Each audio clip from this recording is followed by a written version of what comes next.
În primul rând trebuie să recunosc că sunt onorat pentru că am privilegiul de a discuta despre Raliul Iașului, cea mai complexă întrecere sportivă organizată la Iași.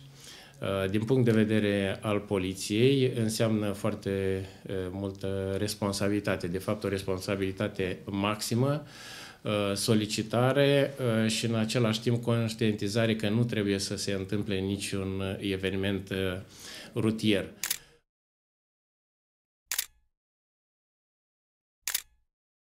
Ne bucură foarte mult că am putut realiza împreună, de fapt să fim parteneri la o asemenea întrecere sportivă și ne dorim, de ce nu, ca Raliul Iașului să ajungă cunoscut la nivelul întregii Europe și chiar mai mult.